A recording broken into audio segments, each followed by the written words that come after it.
At one point, I had been out to school to Reed College one summer and participated in a wonderful, wonderful program out there that was dance. And that was a very exciting time. And while I was gone, Banana had another baby. I'm getting a little, no, she'd had another baby. I'm a little mixed up as far as the years are concerned. In any event, she had two very young, I mean, Bambi and Kim are something like 11 months apart. And I used to see, I mean, they were adorable little children, and I loved seeing them. Banana and Uncle Charlie were living in Boston, in Chestnut Hill in those days. And I would see them whenever I could, and it was so exciting having a niece and nephew and everything. And Banana decided that the children, they needed to be out of Chestnut Hill in the summer. And so I was up visiting and helping her look at houses in the South Shore or something like that.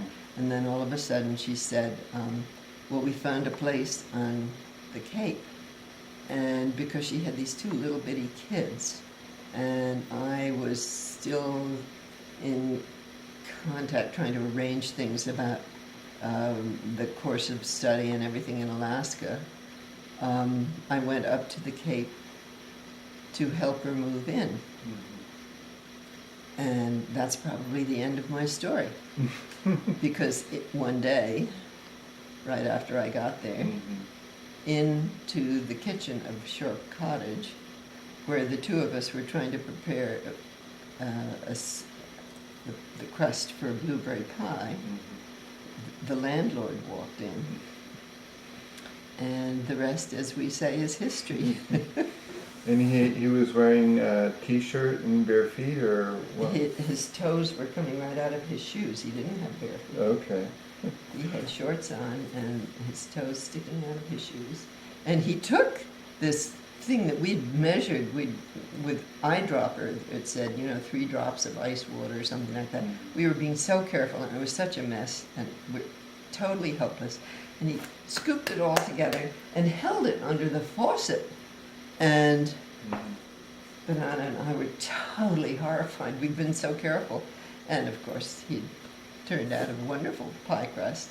Well, all the time he'd been in graduate school, he was living at 11A Revere Street in Cambridge, and cooking for himself and the people that he shared the house with. So that was that. And I think that night, he said there was going to be a party at the dance hall. I don't know, do you remember the dance hall up in Buzzards Bay? It was on Uncle Ham's property, behind the swimming pool. Okay, yeah. So I went along to the party at the dance hall, met all those strange people, and then he went back. He had he was working for, I forget which architect in Boston at the time, but he was finishing up Harvard Graduate School of Design then.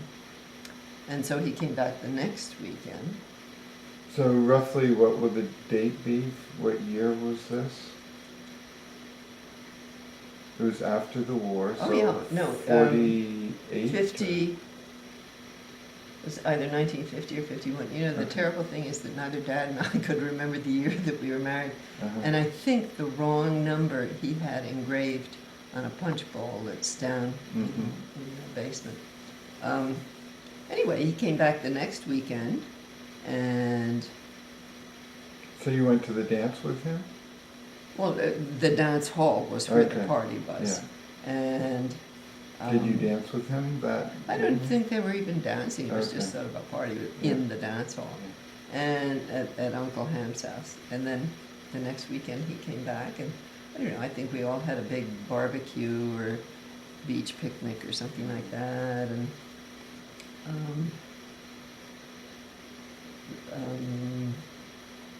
maybe he came back on a Friday night or something, and I saw him, and then the next night he asked me out to dinner, and we went to Woods Hole and had dinner at a friend's of his restaurant. I forget what it was called.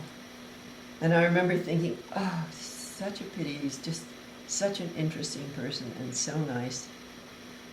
But, you know, this will be the end of it. And we got back to Shore Cottage and he asked me to marry him. And I said yes. And you were 20 then? How old were you? No, I was probably 22. I might have been 23 when we were married. 22 or 23, something like that. And what did your sister have to say about all this? I had always said, I mean, a lot of times guys asked me out and I would go out with the date, but I often never had more than one date with anybody because I never could get this. I never could think of anything to say. So I think I was a pretty boring date. And also, I was also known as Tealberg because I was so pure and holy. You know, I wouldn't let anybody near me. And so I wasn't popular with guys. Anyway.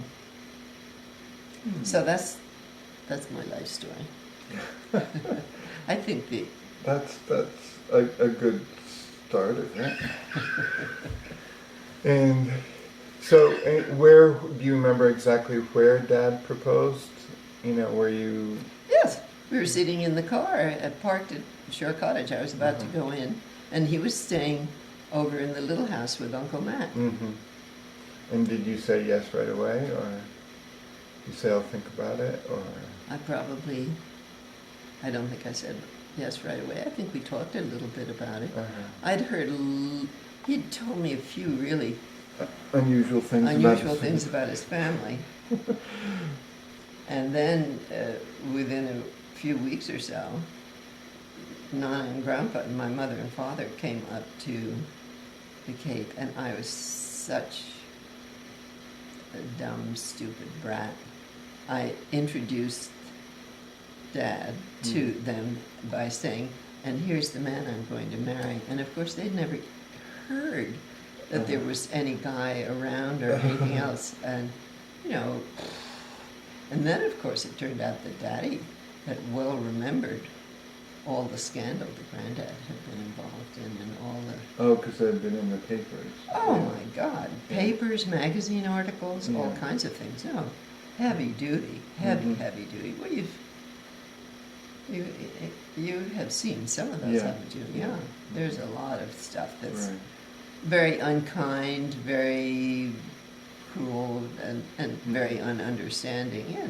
But he was a very well-known figure, and he was considered to be a total kook. You didn't give away millions of dollars, you know. Yeah. And so did your parents try to talk you out of it at all? Or? No, but you know, Granddad and Aunt Hope, when they heard that we were engaged, called Dad up and had a conference with him. And I don't know how hard, I mean, this was very shortly after we got engaged, and I don't know how... So you had known him for about a week or 2 weeks? Or? I had seen him something like 3 times. I mean, who had said, I would never marry anyone unless we had been friends for at least a year, and then we could think about romance. I knew nothing about anything, and then, but it was obviously the right thing. But actually, Aunt Hope and Granddad did have a little conference with Dad when they actually were persuading him not to marry me because I was Catholic. Oh, no. No. They didn't get anywhere with that one. And by that time, I mean, not by having met Dad, but certainly by the time I graduated from college, I realized that the edicts from the Pope in Rome were things that I